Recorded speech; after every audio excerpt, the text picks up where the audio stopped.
Who Killed Alex Odeh? Review?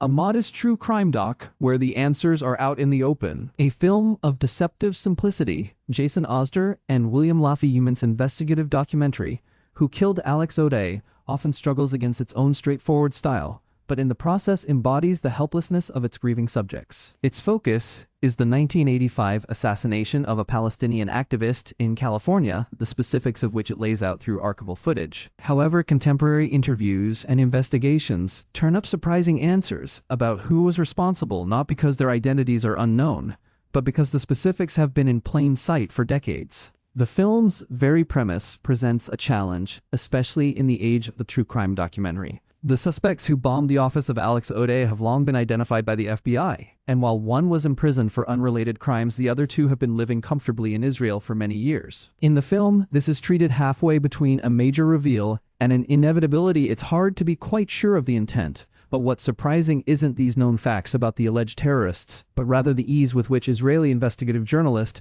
David Sheen follows up on these leads which the authorities consider cold. Using both old and contemporary footage, the movie captures often plainly the perspectives of Odeh's widow and his daughter in the form of sit-down interviews that help catch us up on various details. These talking head segments seldom probe further than the surface of the subject's grief. Such a thing might theoretically be invasive, but this is the nature of the filmmaker's chosen topic. Who Killed Alex Odeh is, or ought to be, as much about the question posed by its title as the secondary implied question underneath: who was Alex Odeh?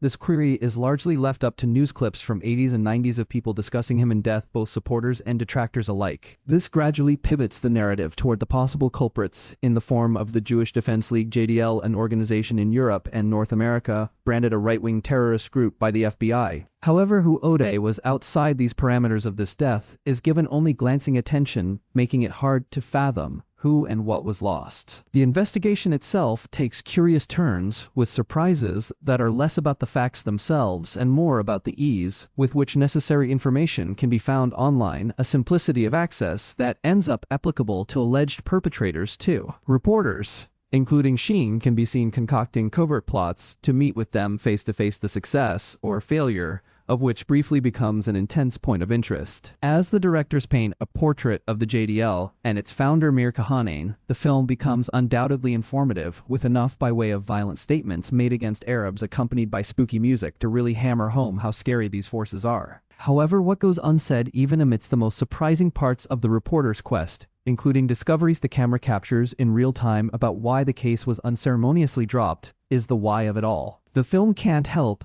but leave lingering questions about its bigger picture, i.e., the entwinement of American and Israeli politics, which still continues to influence why a case like Odeh's might go unsolved or unprosecuted. In its laser focus on Odeh's death, it leaves out not only much of his life, but the more chilling global ripple effects of why this subject is of such vital importance today. On one hand, a wider political purview is something each audience member ought to bring into a film themselves. On the other, Who Killed Alex Odeh is left occasionally languishing in an awkward middle ground between probing the universality of this story and leaving it to the imagination. All in all, however, the movie's straightforward aesthetic approach ends up jostled by the very nature of the story at hand, where it turns out some 30-odd minutes into its runtime that its most major twist is the fact that it lacks one altogether. It makes for an especially intriguing oddity, where the sheer lack of stylistic flourish, for better or worse, feels rooted in an anti-mystery where the dearth of available options for justice ends up paralyzing and defeating.